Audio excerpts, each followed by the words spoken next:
process of decision making involves making a choice out of two or more alternatives. Decision making is an important part of human activity. It is done at the personal level, business level, production, marketing, and management, etc. The process of decision making involves making a choice out of two or more alternatives. നമ്മൾ എന്ത് കാര്യം എടുക്കുകയാണെങ്കിലും ആ കാര്യം ചെയ്യാനായിട്ട് രണ്ടോ മൂന്നോ വഴികളുണ്ട്. If you want to come to the college, ചിലർ നടന്നിട്ട് വരുന്നു, ചിലർ സൈക്കിളിൽ വരുന്നു, ചിലർ ബൈക്കിൽ വരുന്നു, ചിലർ കാറിൽ വരുന്നു, ചിലർ ബസ്സിൽ വരുന്നു. അല്ല, യെസ്, ബസ്സിൽ വരുന്നു. എന്തെല്ലാം ഓൾട്ടർനേറ്റീവ്സ് ഉണ്ട്. ഇതിലേതാണ് വേണ്ടത്? That depends on many things. കാശ് കയ്യിലില്ലാത്തവന് നടക്കുക, ഒരു കുറച്ച് കാശുള്ളവനാണെങ്കിൽ സൈക്കിൾ വാങ്ങിക്കാം, കുറച്ചും കൂടി കാശ് കൂടുതലാണെങ്കിൽ അവന് സ്കൂട്ടറിൽ വരാം, അല്ലെങ്കിൽ അവനൊരു ബൈക്കിൽ വരാം. അതിലും കൂടുതൽ കാശുള്ളവരാണെങ്കിൽ എന്ത് ചെയ്യാം? They can come by car. സാധാരണക്കാരനാണെങ്കിൽ അവൻ എന്ത് ചെയ്യുന്നു? ബസ്സിൽ വരും. അപ്പം we are having many decisions in day to day life of in our life itself. We are making choices. നമ്മളിങ്ങനെ ചോയ്സുകൾ ഉണ്ടാക്കിക്കൊണ്ടേയിരിക്കുകയാണ്. And that is an important part of the human activity. മനുഷ്യൻ്റെ എല്ലാ കാര്യത്തിലും അങ്ങനെയാണ്. ഒരു ടെക്സ്റ്റൈലിൽ കയറി ഒരു ഷർട്ട് എടുക്കണം, അത് വില കൂടിയത് വേണോ? ആദ്യം അങ്ങനെയല്ല, ആദ്യം ബ്രാൻഡഡ് വേണോ അതോ നോൺ ബ്രാൻഡഡ് വേണോ? അത് കഴിഞ്ഞു, അത് നിശ്ചയിച്ചു കഴിഞ്ഞപ്പോൾ അതിൽ വില കൂടിയത് വേണോ വില കുറഞ്ഞത് വേണോ? അത് ഫുൾ കൈ ആയിരിക്കണോ ഹാഫ് കൈ ആയിരിക്കണോ? അതിന് ഏത് കളറായിരിക്കും? ഇതൊക്കെ നമ്മളറിയാതെ നമ്മുടെ മനസ്സിൽ നമ്മൾ ചോയ്സ് എടുത്തുകൊണ്ടിരിക്കുക. ഇത് ഒരെണ്ണാണെങ്കിൽ ഈ പ്രശ്നമില്ല. ആ കടയിൽ ഒരു ഷർട്ടേ ഉള്ളൂ, അത് അവിടെ നമ്മൾ കളറും നോക്കുന്നില്ല, അത് മാത്രമേ അവൈലബിൾ ഉള്ളൂ എങ്കിൽ there is no problem of choice. കേട്ടല്ലോ? അങ്ങനെ വരുമ്പോൾ ചോയ്സ് എന്നുള്ളതിന് വാക്കിന് യാതൊരു പ്രസക്തിയില്ല. പക്ഷെ ഇവിടെ അങ്ങനെയല്ല. We are having two or more alternatives. അതിൽ നിന്നും we have to make a choice and that is known as a decision making. Okay, it is done at the personal level. ഞാൻ പറഞ്ഞല്ലോ, നമുക്ക് വ്യക്തിപരമായ കാര്യങ്ങളിലുണ്ട്, ബിസിനസ് ലെവലിലുണ്ട്. ബിസിനസ് ലെവലിൽ ഏത് business തുടങ്ങണം? C, ഇപ്പം തൃശ്ശൂർ പൂരാണ് വരുന്നത്. അപ്പം എൻ്റെ ഒരു ഫ്രണ്ട് വന്ന് ചോദിച്ചു, അവിടെ ഒരു സ്റ്റോൾ തുടങ്ങണമെന്നുണ്ട്, പക്ഷേ എന്താ അഭിപ്രായം? അപ്പം ഞാൻ പറഞ്ഞു, ശരി, ഇതിനെക്കുറിച്ച് ഈ ഡിസിഷൻ മേക്കിങ്ങിനെ കുറിച്ച് അറിയും എന്നുള്ള നിലയ്ക്ക് ഞാൻ പറഞ്ഞു, ശരി, നമുക്കൊരു കാര്യം ചെയ്യാം, നമുക്ക് ഡിസിഷൻ ഉണ്ടാക്കാം. ഏതൊക്കെ ചാൻസുകളുണ്ട്? അപ്പം ചാൻസുകൾ ഏതൊക്കെയാണ്? ചോയ്സുകൾ ഉള്ളത്. We can start a tea stall, we can start a candy stall, we can start an ice cream stall. 3 ചാൻസുകളുണ്ട്. ഏത് വേണം? അപ്പോൾ അവിടെ ചാൻസുകൾ ഞാൻ പറഞ്ഞു 3 എണ്ണമാണ്. ഇത് these things are under my control. What to start? What are the different choices? That one is under my control. But there are certain things which are not in my control. എൻ്റെ കൺട്രോളിലല്ലാത്ത കുറേ കാര്യങ്ങളുണ്ട്. ഒരു ഉദാഹരണമായിട്ട്, അന്ന് there may have rain and there may have അധികം ചൂടില്ലാത്തൊരു ദിവസമാണ്, അല്ലെങ്കിൽ മൂന്നാമത്തത് ഹോട്ട് ഡേ. ഇങ്ങനെ 3 ചാൻസുകളുണ്ട്. ഇത് ഞാൻ നിശ്ചയിക്കുന്നതല്ല, പ്രകൃതി നിശ്ചയിക്കുന്നതാണ്. They are known as a states of nature. അത് നമ്മൾ പിന്നീട് പഠിക്കും. അപ്പം ഞാനപ്പം ഓരോന്നും നോക്കി. റെയിനി ഡേ ആണെങ്കിൽ ഐസ്ക്രീമിൻ്റെ കാര്യം വളരെ കട്ടപ്പുക, കേട്ടല്ലോ, അതിൽ എങ്ങനെയായാലും എനിക്കൊരു 100 രൂപ നഷ്ടം വരാനുള്ള സാധ്യതയുള്ളൂ.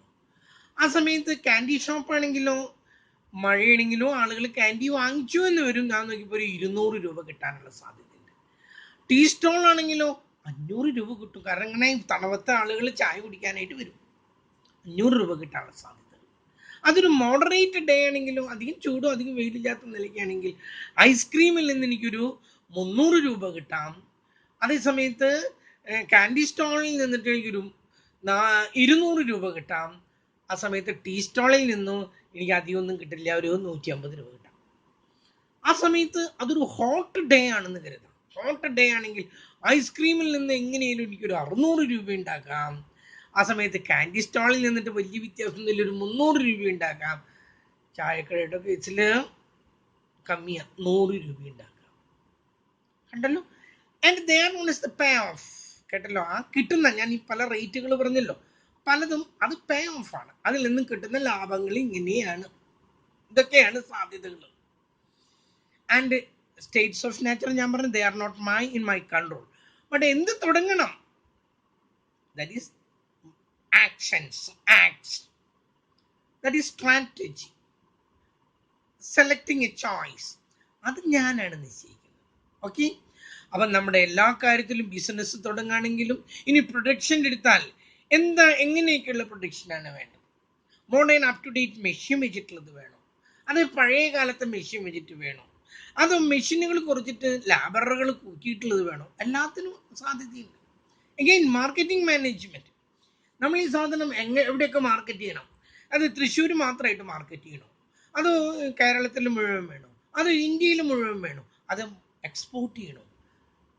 ഇതിനൊക്കെ we have to make a choice. ഇനി മാർക്കറ്റ് ചെയ്യുമ്പോൾ തന്നെ അതിൽ ഏതൊക്കെ റൂട്ടുകളിലൂടെയാണ് നമ്മൾ മാർക്കറ്റ് ചെയ്യുന്നത്?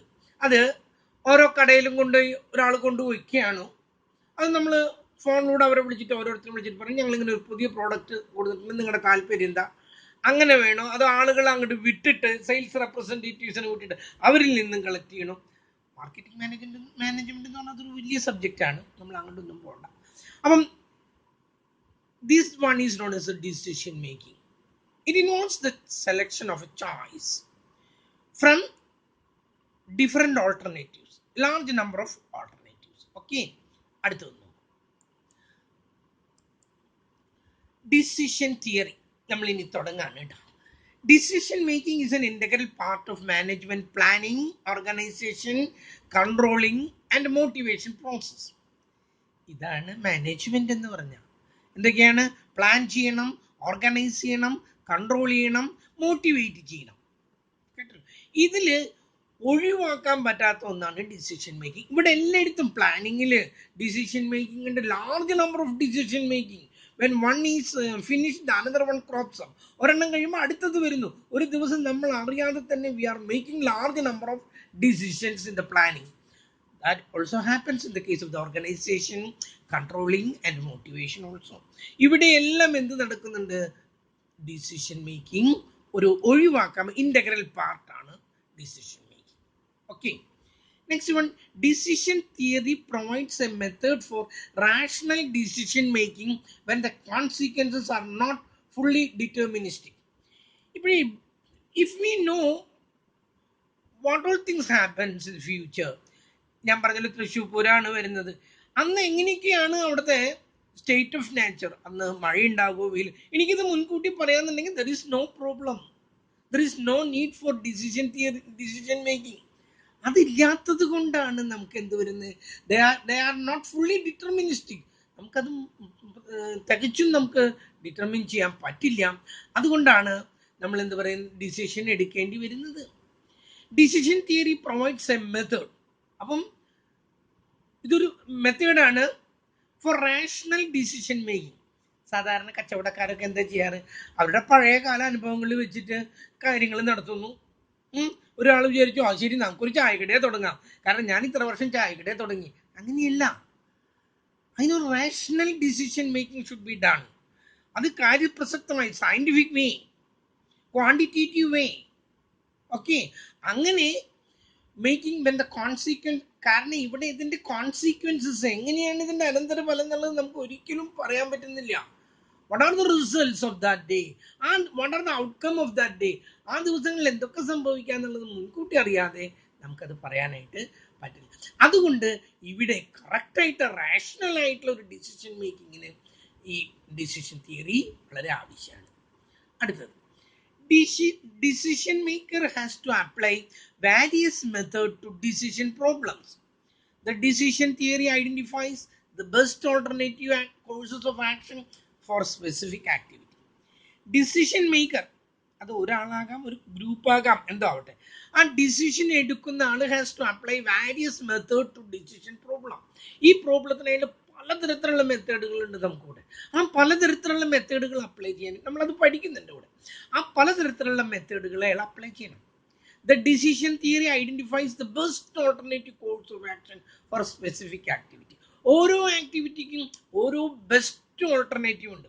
There are different types of alternative and we have to select the best out of the several available. ഇതിൽ നിന്ന് ഏറ്റവും നല്ല ഡിസിഷൻ തിരഞ്ഞെടുക്കാൻ ഡിസിഷൻ തിയറി അത്ര അത്യാവശ്യമാണ്. ഓക്കെ, ഓരോ ആക്ടിവിറ്റികൾക്കും ഓരോ ബെസ്റ്റ് ഓൾട്ടർനേറ്റീവ് ഉണ്ട്. അത് കണ്ടുപിടിക്കാനാണ് ഡിസിഷൻ മേക്കിംഗ് സഹായിക്കുന്നത്. അടുത്തത്, decision theory provides A framework four better understanding of the decision situation for evaluating alternative when the criteria are not defined. Decision theory അതൊരു പ്രത്യേക ഫ്രെയിം വർക്കാണ്, നമ്മളത് കാണുന്നുണ്ട്. അതിൽ പേ ഓഫ് ടേബിൾ, അങ്ങനെ കുറേ റിഗ്രറ്റ് ടേബിൾ എന്നൊക്കെ പറയും. ആ ഫ്രെയിം വർക്കിനുള്ളിൽ നിന്നുകൊണ്ട് for a better understanding of the decision situation, നമ്മൾ ആ സിറ്റുവേഷനെ, ആ എൻവിറോൺമെന്റിനെ, ആ സെനാറിയോയെ നമ്മളൊന്ന് പഠിക്കുന്നു, മനസ്സിലാക്കുന്നു. ആൻഡ് ഫോർ ഇവാലുവേറ്റിംഗ് ഓൾട്ടർനേറ്റീവ്, എന്നിട്ട് നമ്മൾ അതിൽ നിന്നും എന്ത് ചെയ്യുന്നു, ഓൾട്ടർനേറ്റീവ്സ് ഏതാണ് അപ്ലൈ ചെയ്യേണ്ടത്. മഴയാണോ, നമ്മളന്ന് ചായക്കടയാണ് നല്ലത്, അല്ലാതെ വെറുതെ ഐസ്ക്രീമൊക്കെ കൊണ്ടുവച്ചിട്ട് ഒരു കാര്യമില്ല. ആ സമയത്ത് നല്ല വെയിലാണ്, ഐസ്ക്രീം ഒന്നും വേണ്ട, better we start a tea stall, ഒരു ടീ സ്റ്റോൾ ആണ് നല്ലത്. അപ്പോൾ സിറ്റുവേഷനെ ഇവാലുവേറ്റ് ചെയ്തുകൊണ്ട് ഏറ്റവും നല്ല ഓൾട്ടർനേറ്റീവ് എന്താണോ എന്നുള്ളത്, കാരണം when the criteria are not defined, നമുക്ക് മുൻകൂട്ടി അത് ഡിഫൈൻ ചെയ്യാൻ പറ്റുന്നില്ല, പറ്റാത്തത് കൊണ്ടാണ് നമ്മൾ ഈ ഡിസിഷൻ തിയറിയെ ആശ്രയിക്കുന്നത്. അടുത്തത് ടൈപ്സ് ഓഫ് ഡിസിഷൻ ഏതൊക്കെയാണ്? പലതരത്തിലുള്ള, there are 3 types of decisions.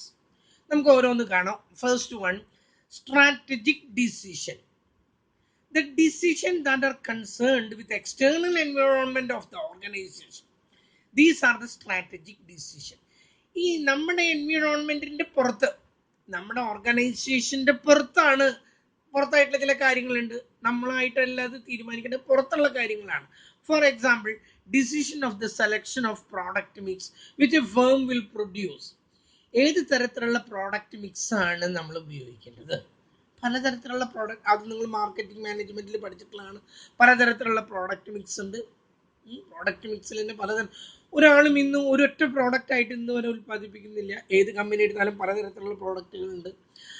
ആ കാര്യം, അതുപോലെ തന്നെ the market to which it will sell comes under this category. ഏത് മാർക്കറ്റിലാണ് നമ്മളിത് വിൽക്കേണ്ടത്? തൃശ്ശൂർ മാർക്കറ്റിലാണോ അതോ ബോംബെ മാർക്കറ്റിലാണോ? ഇത് നമ്മുടെ ഓർഗനൈസേഷന്റെ പുറത്തുള്ള കാര്യങ്ങളാണ്. അവിടുത്തെ ഡിസിഷനുകളെ, അതിനെയാണ് that one is known as the strategic decision. അപ്പോൾ the decision that are concerned with external environment of the organization, they are not internal environment. Okay, പുറത്തുള്ള കാര്യങ്ങളാണെങ്കിൽ they are known as a strategic decision. Next one, അതിന്റെ പേര് administrative decision എന്നാണ്. അതിൽ കാണാൻ പറ്റുന്നില്ല, ഞാനിപ്പോൾ ഇത് അഡ്ജസ്റ്റ് ചെയ്താൽ അടുത്ത് വരുമ്പോൾ വീണ്ടും ഞാൻ താഴ്ത്തേണ്ടി വരും. അതുകൊണ്ടാണ് പറഞ്ഞത് അഡ്മിനിസ്ട്രേറ്റീവ് ഡിസിഷൻ. ഞാനൊന്ന് പൊന്തിച്ചിട്ട് ഉയർത്തിയിട്ട് വയ്ക്കാം, അതാ നോക്കിക്കോളൂ കേട്ടോ. Second one is administrative decision. എന്താണ് അഡ്മിനിസ്ട്രേറ്റീവ്? ഇതൊന്ന് താഴ്ത്തിക്കോട്ടെ.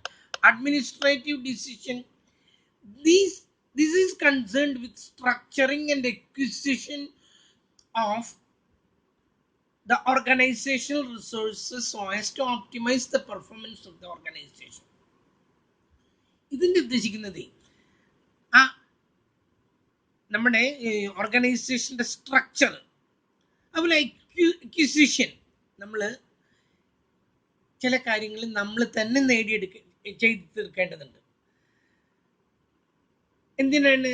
Four the optimising certain objects.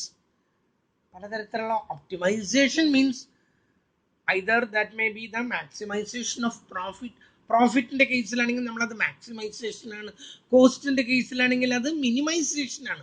So optimisation എന്ന വാക്കുകൊണ്ട് മാക്സിമം മാത്രമല്ല മിനിമം ഉണ്ട്. കോസ്റ്റ് ആണെങ്കിൽ അത് മിനിമം ആണ് കണ്ടുപിടിക്കേണ്ടത്, ആ സമയത്ത് അത് പ്രോഫിറ്റ് ആണെങ്കിൽ മാക്സിമം ആണ് കണ്ടുപിടിക്കേണ്ടത്. ഇപ്പം പ്രോഫിറ്റ് ആണ് നമ്മൾ, we are concerned with profit. അങ്ങനെയാണെങ്കിൽ how to make the maximum profit, that is the optimization. And for that optimization what all things we have to do? അതിന് നമ്മൾ എന്തൊക്കെ ചെയ്യണം? ഈ സ്ട്രക്ചറിൽ എന്തൊക്കെ മാറ്റങ്ങൾ വരുത്തണം? ഒരു എക്സാമ്പിളായിട്ട് selection of the distribution channel. Distribution ചാനലിൽ വ്യത്യാസം വരുത്താം. നമ്മളിത് സാധനങ്ങൾ അയക്കുന്ന രീതിയിൽ എന്തെങ്കിലുമൊക്കെ വ്യത്യാസം വരുത്താണ്. Location of facilities etcetera. നമ്മൾ തൃശ്ശൂർ മാർക്കറ്റിൽ കൊണ്ടുവച്ചു, പക്ഷേ അതിൻ്റെ ലൊക്കേഷൻ ശരിയായില്ല. റോ മെറ്റീരിയൽ കിട്ടാൻ ബുദ്ധിമുട്ട്, ലാബറേഴ്സിന് കിട്ടാൻ ബുദ്ധിമുട്ട്, അതുപോലെ തന്നെ ഇവിടേക്ക് ഈ സൗകര്യങ്ങൾ എയർപോർട്ടിൻ്റെ കാര്യമല്ല, ഈ കാർഗോസ് കപ്പലൊന്നും വരുന്നില്ല. അതുകൊണ്ട് ഇവിടെ ഒരു ഇത് സാധനം സ്ഥാപിച്ചാൽ അത് പിന്നെ കൊച്ചിയിലേക്ക് കൊണ്ടുപോകണം, കൊച്ചിയിൽ നിന്ന് അത് കാർഗോയിൽ വല്ലാത്ത ചിലവ് കൂടുതലാണ്. അപ്പം ലൊക്കേഷനെ നമ്മൾ എങ്ങനെ കോസ്റ്റ് എങ്ങനെ കുറയ്ക്കാം, ആ ഓപ്റ്റിമൈസേഷനിൽ വരുന്നതാണ് കോസ്റ്റ് എങ്ങനെ കുറയ്ക്കാം. അപ്പോൾ അതിന് ലൊക്കേഷൻ എവിടെയാണ് നിശ്ചയിക്കേണ്ടത്. അപ്പോൾ നമ്മൾ തീരുമാനിച്ചു ഏറ്റവും നല്ലത് നമുക്ക് ഈ ലോജിസ്റ്റിക് എന്താണ് ട്രാൻസ്പോർട്ടേഷൻ്റെ ഒക്കെ സൗകര്യം വെച്ച് നോക്കുമ്പോൾ better we start somewhere near Kochi. കൊച്ചിയിൽ എവിടെയെങ്കിലും സ്ഥാപിക്കുകയാണ് നല്ലത്. അപ്പം ഇത്തരം കാര്യങ്ങൾ, selection of the distribution channel, എങ്ങനെയൊക്കെ എവിടേക്കൊക്കെ അയക്കുന്നത്, അപ്പോൾ ലൊക്കേഷൻ ഓഫ് ദ ഫെസിലിറ്റീസ്, ഇതൊക്കെ എന്തിൻ്റെ കീഴിലാണ് വരുന്നത്? അഡ്മിനിസ്ട്രേറ്റീവ് ഡിസിഷൻ്റെ കീഴിലാണ് വരുന്നത്. Next one is operating decision. ആദ്യത്തേത് strategic decision, second one administrative decision, third one operating decision. 3 തരത്തിലുള്ള ഡിസിഷനാണ് ഉള്ളത്. ഇവിടെയും അതിൻ്റെ തല കാണുന്നില്ല അല്ലേ? ഇത് താന്ന് പോയതാണോ എനിക്ക് മനസ്സിലാവുന്നില്ല. ഞാനൊരു എന്തെങ്കിലും ഒന്ന് വെച്ച് കൊടുത്ത് നോക്കട്ടെ. അങ്ങോട്ട് ചെരിഞ്ഞാൽ ആകെ പോകുന്നുണ്ട്. എന്തായാലും കണ്ടല്ലോ. The third one is the operating decision. Okay, ഇനി ഞാൻ അതിനൊന്ന് എക്സ്പ്ലെയിൻ ചെയ്തോട്ടെ. This is primarily concerned with the day-to-day operations of the organization. സാധാരണ ദിവസങ്ങളിലുള്ള കാര്യങ്ങളുമായിട്ട് ബന്ധപ്പെട്ട് കിടക്കുന്നതാണ് operating decision. That means pricing. എങ്ങനെയാണ് പ്രൈസ് ചുമത്തുന്നത്? നിങ്ങൾ അതൊക്കെ പഠിച്ചിട്ടുള്ളതാണ്. പലതരത്തിലുള്ള പ്രൈസിങ്ങുകളുണ്ട്. പ്രൈസ് കുറച്ചിട്ട് സ്റ്റാർട്ടിങ്ങിൽ നമുക്ക് പ്രൈസ് അങ്ങ് കുറയ്ക്കാം, എന്നിട്ട് മാർക്കറ്റ് മുഴുവൻ അങ്ങോട്ട് പിടിച്ചെടുക്കാം. അതോ ആദ്യം തന്നെ നല്ലൊരു പ്രൈസ് അങ്ങോട്ട് ചുമത്താം, അതിന് വേണ്ടി കണ്ടമാനം അഡ്വർടൈസ്മെന്റ് അങ്ങോട്ട് കൊടുത്തിട്ട് മാക്സിമം കിട്ടാവുന്ന ഇങ്ങോട്ട് വാങ്ങിയെടുക്കുക. അത്തരം പ്രൈസിങ് വേണം. നിങ്ങൾ പഠിച്ചിട്ടുള്ളതാണ്, അതിനെക്കുറിച്ച് ഞാൻ പറയുന്നില്ല. Production inventory level. ഇൻവെന്ററി എന്ന് പറഞ്ഞാലേ നമ്മൾ സ്റ്റോക്ക് ഇങ്ങനെ കളക്ട് ചെയ്ത് വെക്കാം. കണ്ടമാനം സ്റ്റോക്ക് ഉണ്ടായിട്ട് യാതൊരു കാര്യമില്ല. പെട്ടെന്ന് ഒരു ഡിമാൻഡ് നഷ്ടപ്പെട്ടു, ഒരു എന്താണ് പറയേണ്ടത്, കൊറോണ വന്ന ആളുകളുടെ ജോലിയൊക്കെ പോയി, ആർക്കും ഡിമാൻഡില്ല. ആ സ്റ്റോക്ക് വാങ്ങിച്ച് മുഴുവൻ നഷ്ടത്തിലായി. നമുക്ക് പറയാൻ പറ്റില്ല, കേട്ടല്ലോ. അപ്പോൾ കണ്ടമാനം വാങ്ങിച്ചു വയ്ക്കാൻ പറ്റില്ല. എന്നാൽ കുറയാൻ പറ്റുമോ? കുറഞ്ഞാലും നഷ്ടത്തിലേക്ക് വരും, കൂടിയാലും നഷ്ടത്തിലേക്ക് വരും, കുറഞ്ഞാലും നഷ്ടത്തിലേക്ക്. അപ്പം അതിൻ്റെ ഇടയിൽ ഒരു economic order level of inventory ഉണ്ട്. അത് നിങ്ങൾ പഠിക്കുന്നുണ്ട്. ഞാനപ്പോൾ അതിനെക്കുറിച്ചിട്ട് ഇവിടെ കൂടുതലായിട്ട് എക്സ്പ്ലെയിൻ ചെയ്യുന്നില്ല. അതെങ്ങനെ സാധാരണ ഒരാഴ്ചയിൽ അല്ലെങ്കിൽ ഒരു മാസത്തിൽ ഇത്ര വാങ്ങിക്കും. ഓരോ ദിവസവും we are consuming and they are dwindling. The stockpile is dwindling. ഓരോ ദിവസം അതിങ്ങനെ കുറഞ്ഞ് വരും. കുറഞ്ഞ് അങ്ങനെ ആഴ്ചയിൽ ഒരിക്കലാണെങ്കിൽ വെള്ളിയാഴ്ച ആകുമ്പോൾ അടുത്ത ഓർഡർ ചെയ്തു, കേട്ടല്ലോ. ഇനി ഇതിവിടെ കൊണ്ടുവന്ന് വെക്കുമ്പോഴേ ഇതിന് വെയർ ഹൗസ് വേണം, റാറ്റ്സ് ആൻഡ് ആൻഡ്സ് കയറി വരരുത്, അതിനുള്ള റൂമിന് വെയർ ഹൗസുകളിൽ വേണം, ലൈറ്റിംഗ് വേണം, എല്ലാം അതിന് റെന്റ് കൊടുക്കണം. ഈ ചിലവൊക്കെ നോക്കുമ്പോൾ കണ്ടമാനം വാങ്ങിച്ചു കൊണ്ടുപോയിട്ട് കാര്യമൊന്നുമില്ല, കേട്ടല്ലോ. വളരെ കുറച്ച് വാങ്ങിക്കുക ആവശ്യത്തിനുള്ള. അതേസമയത്ത് പെട്ടെന്ന് ഡിമാൻഡ് അങ്ങ് വർദ്ധിച്ചു, പെട്ടുപോയി, അപ്പോഴും നഷ്ടം വന്നു. അതിന് നമ്മൾ പറയുന്ന റിഗ്രറ്റ്. നമ്മൾ വാങ്ങിച്ച് വെക്കാത്തതിൻ്റെ പേരിൽ പ്രശ്നം വന്നു, അതിന് നമ്മൾ പറയുന്നത് റിഗ്രറ്റ് എന്ന് പറയുന്നത് നമ്മൾ പിന്നീട് കാണും. അപ്പം ഡേ ടു ഡേ അഫെയർ ആയ പ്രൈസിങ്, പ്രൊഡക്ഷൻ ഇൻവെന്ററി ലെവല്, ഇതിനെയൊക്കെയാണ് നമ്മൾ എന്ത് പറയുന്നത്? ഓപ്പറേറ്റിംഗ് ഡിസിഷൻ എന്ന് പറയുന്നത്. നെക്സ്റ്റ് വൺ, അടുത്തത് എലമെന്റ്സ് ഓഫ് ഡിസിഷൻ മേക്കിംഗ്. ഏതൊക്കെ എലമെന്റ്സ് ആണ് ഇതിനുള്ളത്? നമുക്ക് നോക്കാം, ഓരോ എലമെന്റ്സ് ഒന്ന് നോക്കാം. First one is the decision maker. And the decision maker refers to an individual or a group of individuals. ഒരാൾ തന്നെ അങ്ങനെയൊന്നും ഇല്ല. ഇപ്പോഴത്തെ ടീം വർക്കാണ്. ഒരു ടീമാണ് ഡിസിഷനൊക്കെ എടുക്കുന്നത്. അവർ തമ്മിൽ ചർച്ച ചെയ്തിട്ടാണ് ഡിസിഷൻ എടുക്കുന്നത്. അങ്ങനെ തന്നെ വരുമ്പോൾ തന്നെ എന്താണ്, അത് കറക്റ്റ് ഡിസിഷൻ ആയിരിക്കും. ഒരാളുടെ 2 head is better than 1 head, കേട്ടല്ലോ. ഒരാളുടെ തലയേക്കാളും നല്ലത് 2 ആളുടെ തല ഉപയോഗിച്ചാൽ കൂടുതൽ നന്നായിരിക്കും എന്നാ പറയാം, കേട്ടല്ലോ. അപ്പോൾ ഒരു ഇൻഡിവിജ്വൽ ആകാം, ചില കേസുകളിൽ ഇൻഡിവിജ്വൽ എടുക്കാറുണ്ട്, അല്ലെങ്കിൽ ഗ്രൂപ്പ് ഓഫ് ഇൻഡിവിജ്വൽസ് ആയിരിക്കാം.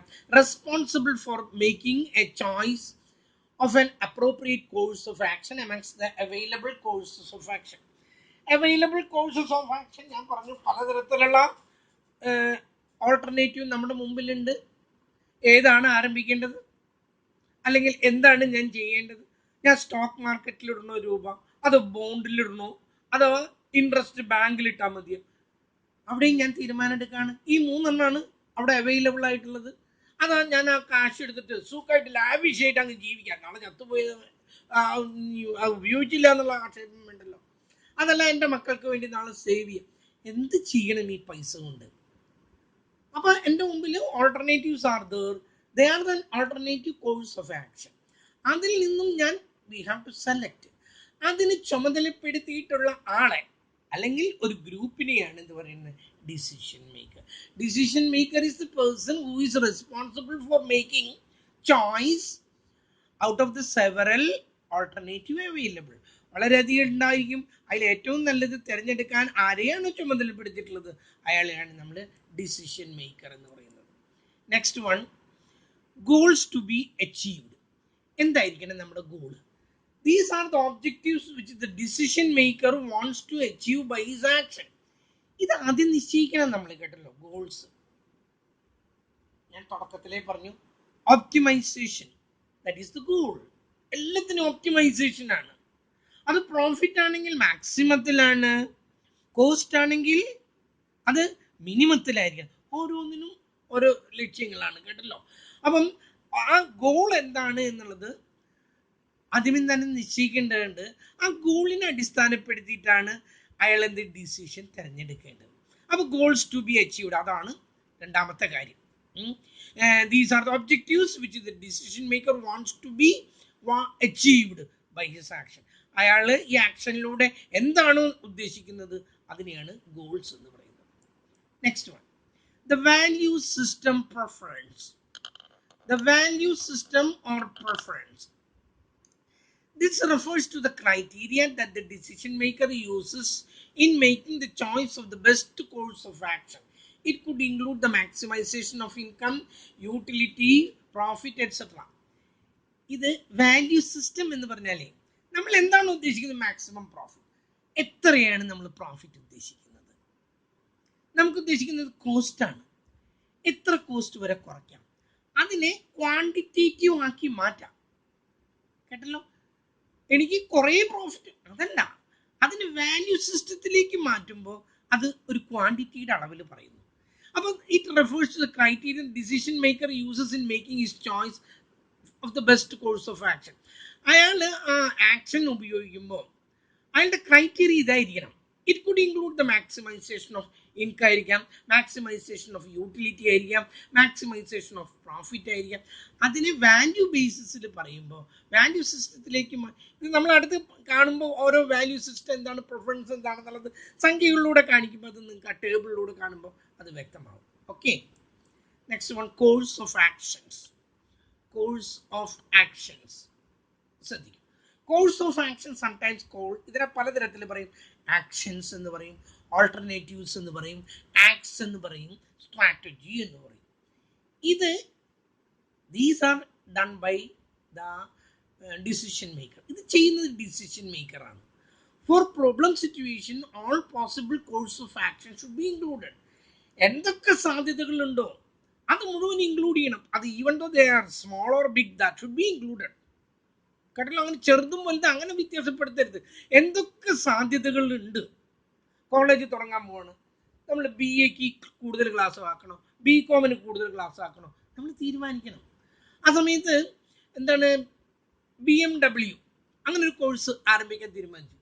അതിന് പിള്ളേരൊന്നും കിട്ടില്ല. എന്ന് BMW ഇപ്പോൾ ആരാ ചേരുന്നത്? ഈ BMW അല്ല, സോറി, BSW, സോഷ്യൽ വർക്ക്.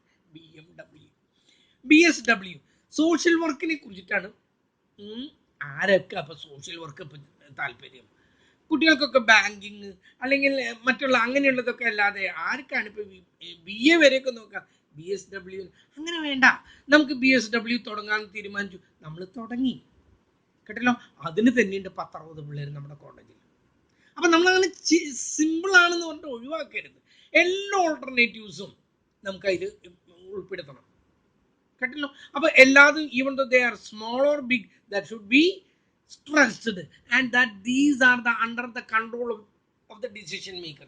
കാരണം ഇത് ഡിസിഷൻ മേക്കറുടെ കൺട്രോൾ. എന്ത് തുടങ്ങണം, ഏതൊക്കെ കോഴ്സുകൾ തുടങ്ങണം, അതൊക്കെ ആരുടെ കീഴിലാണെന്ന് പറഞ്ഞ് ഡിസിഷൻ കൺട്രോൾ മേക്കറിന്റെ കൺട്രോളിലാണ്. കൺട്രോളിലല്ലാത്ത ചില കാര്യങ്ങളുണ്ട്, അത് നമുക്കൊന്നും ചെയ്യാൻ പറ്റില്ല. പക്ഷേ കൺട്രോളിലുള്ള കാര്യങ്ങൾ അത് മുഴുവൻ ഉണ്ടായിരിക്കണം. അതിനെയാണ് നമ്മൾ എന്ത് പറയുന്നത്, കോഴ്സ് ഓഫ് ആക്ഷൻ. ഏതൊക്കെ ആക്ഷൻസ് നമുക്ക് എടുക്കാം. ഞാൻ നേരത്തെ പറഞ്ഞല്ലോ, BComന് തുടങ്ങാം, BScക്ക് തുടങ്ങാം. നമ്മൾ എന്ത് ചെയ്തു, MScക്ക് തുടങ്ങി. ഒരു കാര്യം ഉണ്ടായില്ല, കുട്ടികളെ എണ്ണം അല്ലാതെ കുറഞ്ഞു. കാരണം കൊറോണയാണ്. എത്ര 8 പിള്ളേരെയും കണ്ടാണ്, 10 പിള്ളേരെയാണ് നമുക്ക് കിട്ടിയത്. ആ സമയത്ത് MComന് അതിന് വളരെ കൂടുതൽ പിള്ളേരെ കിട്ടി. അപ്പോൾ ഓരോന്നിനും സിമ്പിൾ ആണെന്നുകൊണ്ട് തള്ളിക്കളയരുത്. അതെല്ലാം നമ്മൾ കൺസിഡർ ചെയ്യണം. Because they are under our control. അതായത് നമ്മുടെ കൺട്രോളിലുള്ളൂ. Okay, corona that is not in our control. They are the states of nature. Next one. അത് വന്നു അടുത്തത്, states of nature. Before applying the decision theory, we must develop an exhaustive list of future events. നമ്മൾ ഈ decision theory apply ചെയ്യുന്നതിന് മുമ്പ് future ഈവന്റുകൾ എന്തൊക്കെയാണ് അത് exhaustive list എന്ന് പറഞ്ഞാൽ സാധ്യതയുള്ളത് മുഴുവൻ. പൂരത്തിൻ്റെ അന്ന് മഴ പെയ്യാം, നല്ല ഹോട്ട് ക്ലൈമറ്റ് ആകാം, ഒരു മോഡറേറ്റ് ഡേ ആകാം. എന്തൊക്കെ സാധ്യതകളുണ്ടോ അത് മുഴുവൻ, ആ ലിസ്റ്റ് മുഴുവൻ നമ്മൾ എടുക്കണം. കേട്ടില്ലേ? അന്ന് ആനോടാം, ആളുകൾ മുഴുവൻ ചിന്നിച്ചിതറി ഓടിപ്പോയാൽ ബിസിനസ് നടന്നില്ല. ചിലപ്പം എന്താണ്, എന്തെങ്കിലും ആക്സിഡന്റുകൾ ഉണ്ടായിട്ട് ഒരു വർഷത്തിൽ തൃശ്ശൂർ പൂരത്തിൻ്റെ അന്ന് ഇത് പൊട്ടിക്കുന്ന സമയത്ത് ആകെ പ്രശ്നമായ ആളുകളുടെ ഇടയിലേക്ക് വന്നു. വലിയ പ്രശ്നമൊക്കെ ഉണ്ടായി, കുറച്ച് ആൾക്കാരൊക്കെ മരിക്കലൊക്കെ ഉണ്ട്. അങ്ങനെയൊക്കെ ഉണ്ടായാലും ഇതൊക്കെ നഷ്ടമായി. ഒരു മിനിറ്റ്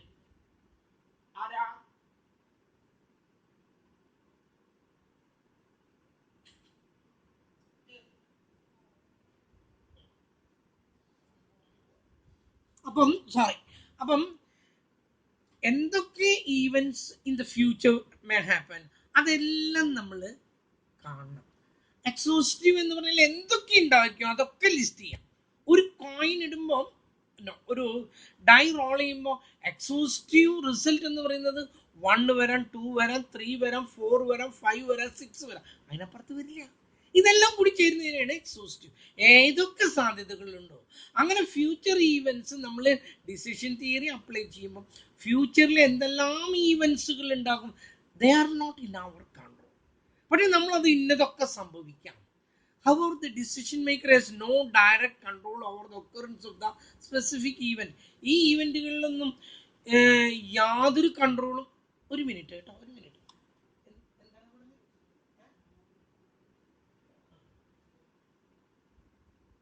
ഈ ഈവൻറ്റുകളിലൊന്നും ഇയാൾക്ക് ഒരു കൺട്രോൾ ഇല്ലാത്തതാണ്. They are known as states of nature. These future events are referred to as states of nature. ഇതിനെ പറയുന്ന പേരാണ് ഈവൻസ് എന്ന്. മറ്റേതെന്താ പറഞ്ഞ action that can be done by, that can be controlled by the decision maker. But these things, that means the events which is known as the states of nature, we are not having any kind of control over the states of nature. ഇതിൽ നമുക്ക് യാതൊരു കൺട്രോളും ഇല്ല. അപ്പോൾ States of nature, പിന്നെ സ്ട്രാറ്റജിയുടെ മറ്റൊരു പേരുകളാണ് actions, acts, പിന്നെ ഒരു പേരും കൂടി ഞാൻ പറഞ്ഞില്ലേ, യെസ്, ആക്ഷൻസ് ആൻഡ് ആക്ട്സ്, അത്ര മതി. ഇതിന്റെ പേരെന്താണ്, സ്റ്റേറ്റ്സ് ഓഫ് നേച്ചർ എന്നും പറയും, ഈവൻസ് എന്നും പറയും. Okay, next one, pay of. It is the effectiveness associated with the specific combination of course of action and the state of nature. നമ്മളൊരു combination, ഒരു കോഴ്സ് നമ്മൾ ഇൻട്രൊഡ്യൂസ് ചെയ്യണം. പറയണല്ല, പല കോഴ്സുകളുടെ ഒരെണ്ണം സെലക്ട് ചെയ്യുന്നു. ആ ഓരോ കോഴ്സ് ഓഫ് ആക്ഷനും ഒന്നുകിൽ നമുക്ക് എന്താ ടീ സ്റ്റോൾ നടത്താം, ഇല്ലെങ്കിൽ കാൻഡി ഷോപ്പ് നടത്താം, അല്ലെങ്കിൽ ഐസ്ക്രീം ഷോപ്പ് നടത്താം. ഇതിൽ ഏത് വേണം, ഇത് പല കോമ്പിനേഷനുകളായിട്ട്. അതും പിന്നെ അതിനോടൊപ്പം തന്നെ സ്റ്റേറ്റ് ഓഫ് നേച്ചർ. അന്ന് മഴയുണ്ടാകാം, നല്ല ഹോട്ട് ക്ലൈമറ്റ് ആകാം, മോഡറേറ്റ് ക്ലൈമറ്റ് ആകാം. ഇതിനെയൊക്കെ വെച്ചിട്ട് നമ്മൾ നടത്തുമ്പോൾ അതിനൊരു റിസൾട്ട് ഉണ്ട്. ഞാനത് നിങ്ങളോട് പറഞ്ഞു. ഹോട്ട് ഡേ ആണെങ്കിൽ ഐസ്ക്രീമിൽ നിന്ന് നല്ല ലാഭം കിട്ടി. ആ സമയത്ത് ടീ സ്റ്റാളിൽ നിന്ന് വളരെ കുറവേ കിട്ടിയുള്ളൂ. ആ സമയത്ത് rainy day they are known as the pay of. Pay of means profit എന്നർത്ഥം, ലാഭം എന്നർത്ഥം. കേട്ടല്ലോ? അങ്ങനെ ലാഭം എന്നുള്ള അർത്ഥത്തിൽ നിങ്ങൾ എടുക്കരുത്. പേ ഓഫ് എന്ന് പറഞ്ഞാൽ the amount that the effectiveness, ഞാൻ പറഞ്ഞില്ല, അതിൽ നിന്ന് കിട്ടിയ വരുമാനത്തിനെയാണ് നമ്മൾ എന്ത് പറയുന്നത്, പേ ഓഫ് എന്ന് പറയുന്നത്. ആ സ്റ്റേറ്റ്സ് ഓഫ് നേച്ചർ നോക്കണം. അതുപോലെ നമ്മുടെ എന്തൊക്കെ കോഴ്സുകളാണോ, കോഴ്സ് ഓഫ് ആക്ഷൻ എന്ന് നോക്കണം. കോഴ്സ് ഓഫ് ആക്ഷൻ ഞാൻ പറഞ്ഞല്ലോ എന്തൊക്കെയാണ് കോഴ്സ് ഓഫ് ആക്ഷൻ എന്ന് പറഞ്ഞത്. ഒന്ന്, നമുക്കൊരു ടീ സ്റ്റാള്, അല്ലെങ്കിൽ ഒരു ഐസ്ക്രീം സ്റ്റാള്, അല്ലെങ്കിൽ ഒരു കാൻഡി സ്റ്റാള്, ഇത് മൂന്നാണ്. ആ സമയത്ത് സ്റ്റേറ്റ്സ് ഓഫ് നേച്ചർ എന്ന് പറഞ്ഞാൽ എന്താണ്? Being A rainy day, being A hot day, or being A moderate nature day. അങ്ങനെ എന്തെങ്കിലുമൊക്കെ. ഇതും കൂടി രണ്ടും കൂടി കൂട്ടി വെച്ചുകൊണ്ട് എങ്ങനെയാണോ കിട്ടുന്നത്, they are all figures, numbers. These are also known as the profit. ഇതിനെയാണ് നമ്മൾ പ്രോഫിറ്റ് എന്ന് പറയുന്നത്. ആക്ച്വലി പ്രോഫിറ്റ് അങ്ങനെ പറയരുത് കേട്ടോ. പ്രോഫിറ്റ് എന്ന് നമ്മൾ പറയുന്നത് ഇതാണ് പേ ഓഫ്. ഓക്കെ, പേ ഓഫ് നമുക്ക് ഇങ്ങനെ സംഖ്യകൾ തന്നിരിക്കും, ഇത്രയൊക്കെയാണ് ഓരോന്നിൽ നിന്ന് കിട്ടാന്നുള്ളത്. നമുക്ക് സ്റ്റേറ്റ്സ് ഓഫ് നേച്ചറും തന്നിരിക്കും, നമ്മുടെ ആക്ഷൻസും തന്നിരിക്കും, അതിൽ നിന്നും കിട്ടുന്ന payoff, they are figures. Okay, last one, opportunity loss table. An opportunity loss is incurred due to failure of not adopting most favorable course of action. ഇതിന്റെ മറ്റൊരു പേരാണ് ഓപ്പർച്യൂണിറ്റി ലോസ് ടേബിളിന്റെ മറ്റൊരു പേരാണ് റിഗ്രറ്റ് ടേബിൾ. ഇത് കാണിക്കുന്നത്, ഞാൻ അന്ന് ഐസ്ക്രീം പാർലറാണ്, ഞാൻ ഐസ്ക്രീം സ്റ്റാളാണ് ഇട്ടത്. അന്ന് മഴ വന്നു, 100 രൂപ എനിക്ക് നഷ്ടമായി. ഞാൻ നോക്കിയപ്പോൾ അന്ന് ഞാൻ ടീ സ്റ്റാളാണ് ആരംഭിച്ചതെങ്കിൽ 500 രൂപ എനിക്ക് ഉണ്ടാക്കാമായിരുന്നു. കേട്ടല്ലോ, 500 രൂപ എനിക്ക് ഉണ്ടാക്കാമായിരുന്നു. ഇവിടെ 100 രൂപ നഷ്ടമാണ് വന്നത്. അപ്പോൾ ആ ബെസ്റ്റ് കോഴ്സ് ഓഫ് ആക്ഷൻ അതായിരുന്നു. ഞാനത് സെലക്ട് ചെയ്തപ്പോൾ തെറ്റ് പറ്റിയതാണ്. അതുകൊണ്ട് എനിക്കുണ്ടായ നഷ്ടം, കേട്ടല്ലോ, ആ നഷ്ടം, അത് എനിക്ക് അതാണ് തുടങ്ങിയിരുന്നെങ്കിൽ 500 രൂപ കിട്ടുമായിരുന്നു. അതിപ്പോൾ എനിക്ക് കിട്ടിയില്ല എന്ന് മാത്രമല്ല, ഇവിടെ എനിക്ക് നഷ്ടവും സംഭവിച്ചു. അതിനെയാണ് ഞാൻ എന്ത് പറയണേ, റിഗ്രറ്റ് അഥവാ ഓപ്പർച്യൂണിറ്റി ലോസ്. ഞാൻ ആരംഭിച്ചത് കാൻഡി ഷോപ്പാണ്, 200 രൂപയാണ് കിട്ടിയതെന്ന്. അതിൽ നിന്ന് എനിക്ക് ലാഭം കിട്ടിയത്. ആ സമയത്ത് അന്ന് നല്ല ഹോട്ട് ഡേ ആയിരുന്നു. ആ സമയത്ത് ഞാൻ ഐസ്ക്രീമിലാണ് ഇൻവെസ്റ്റ് ചെയ്തിരുന്നെങ്കിൽ 500 രൂപ കിട്ടുമായിരുന്നു. ആ സമയത്ത് എനിക്ക് കിട്ടിയത് 200 രൂപയാണ്. ആ 300 രൂപ എൻ്റെ നഷ്ടമാണ്. കേട്ടല്ലോ, 200 രൂപ കിട്ടി, ആക്ച്വലി കിട്ടുന്നത് 500 ആയിരുന്നു. അതെൻ്റെ സെലക്ഷൻ കൊണ്ട് തെറ്റുകൊണ്ട് ബെസ്റ്റ് സെലക്ഷൻ ആയില്ല, ബെസ്റ്റ് ചോയ്സ് ആകാതിരുന്നത് കൊണ്ട് സംഭവിച്ച ആ നഷ്ടത്തിന് പറയുന്ന പേരാണ് റിഗ്രറ്റ്, REGRET അഥവാ ഓപ്പർച്യൂണിറ്റി ലോസ്. ഓക്കെ, ഒന്ന് പേ ഓഫ് നിങ്ങൾ പഠിച്ചു, അതതിൻ്റെ പ്രോഫിറ്റ് ആണ്. പിന്നെ നമ്മളിപ്പോൾ പഠിക്കുന്ന റിഗ്രറ്റ്, ഞാനത് ടൈപ്പ് ചെയ്യാൻ വിട്ടുപോയതാണ്. അതിന് പറയുന്ന പേരാണ് ഓപ്പർച്യൂണിറ്റി ലോസ് എന്ന്. അതെന്താണ്, ഇതിനേക്കാൾ കൂടുതൽ ലാഭം കിട്ടാമായിരുന്ന സാധ്യതകൾ ഉണ്ടായിട്ടും ഞാൻ അതിൽ സെലക്ട് ചെയ്യാതെ ഇത് സെലക്ട് ചെയ്തപ്പോൾ എനിക്ക് വന്ന നഷ്ടം. ആക്ച്വലി അതെനിക്ക് വന്ന നഷ്ടമല്ല, എനിക്ക് ഈ കാൻഡി ഷോപ്പ് തുടങ്ങിയപ്പോൾ 200 രൂപ ലാഭം കിട്ടി. പക്ഷെ ഞാനിത് ഐസ്ക്രീം സ്റ്റാളാണ് തുടങ്ങിയിരുന്നത് എങ്കിൽ ഐ വുഡ് ഹാവ് ഗെറ്റ് 500, എനിക്ക് 500 രൂപ കിട്ടുമായിരുന്നു. അതുകൊണ്ട് എത്ര കുറഞ്ഞപ്പോൾ എനിക്ക് 300 രൂപ കുറവ് വന്നു. അതിനെയാണ് ഞാൻ എന്ത് പറയുന്നത്, ഓപ്പർച്യൂണിറ്റി ലോസ് ടേബിൾ. ആക്ഷൻ എന്താന്നുള്ളത് നിങ്ങൾ അറിഞ്ഞിരിക്കണം. അതിൻ്റെ പേരാണ് സ്ട്രാറ്റജി എന്ന്, അതിൻ്റെ പേരാണ് ആക്ട്സ് എന്ന്. പിന്നെ ഞാൻ പറഞ്ഞു സ്റ്റേറ്റ്സ് ഓഫ് നേച്ചർ എന്ന് പറഞ്ഞു, അതിൻ്റെ പേരാണ് ഈവൻസ് എന്ന്. ഓരോന്നും എന്താണെന്ന് അറിയണം. പേ ഓഫ് പറഞ്ഞു, പ്രോഫിറ്റ് എന്ന് നിങ്ങളങ്ങ് മനസ്സിലാക്കാൻ കിട്ടിയത് അതല്ല ആക്ച്വലി പ്രോഫിറ്റ്. അതുപോലെ ഓപ്പർച്യൂണിറ്റി ലോസ് എന്താന്ന് പറഞ്ഞു, അതുപോലെ ഡിസിഷൻ മേക്കർ എന്താന്ന് പറഞ്ഞു. ഇത്രയും കാര്യങ്ങൾ നിങ്ങളൊന്ന് അറിഞ്ഞിരിക്കണം. Okay, that's all for today. ഇന്ന് ഇത്രയേ ഉള്ളൂ. ഇനി നമുക്ക് അടുത്ത ദിവസം തൊട്ട് പ്രോബ്ലമാണ്, അത് അടുത്ത ദിവസം തൊട്ട് കാണാം. ഓക്കെ. പിന്നെ അസൈൻമെന്റ് വെക്കാത്തവർ എല്ലാവരും നിർബന്ധമായിട്ട് അസൈൻമെന്റ് വെച്ചിട്ടില്ലെങ്കിലും ഉണ്ടല്ലോ, അത് ഈ വർഷത്തിന്റെ അവസാനം നിങ്ങൾ കാണാൻ പോകുന്നതാണ് അസൈൻമെന്റ് വെക്കല്. അത് എൻ്റെ പരിധിയിലല്ല കേട്ടില്ല, അത് സ്റ്റേറ്റ്സ് ഓഫ് നേച്ചറാണ്. അത് ലാബിലേക്ക് കൊടുത്തിട്ട് ഓരോരുത്തരുടെയും കിട്ടിയത് നിങ്ങളുടെ അതിൽ കയറ്റേണ്ടതാണ്. ആ സമയത്ത് ഇതുവരെ തന്നിട്ടില്ല എന്ന് പറഞ്ഞാൽ അടുത്ത വർഷത്തെ അഡ്മിഷനൊക്കെ വരുമ്പോൾ അസൈൻമെന്റ് വെക്കണം എന്നുള്ളത് നിർബന്ധമായിട്ട് അവർ പറഞ്ഞിരിക്കും. കേട്ടല്ലോ. Okay, that's all for today.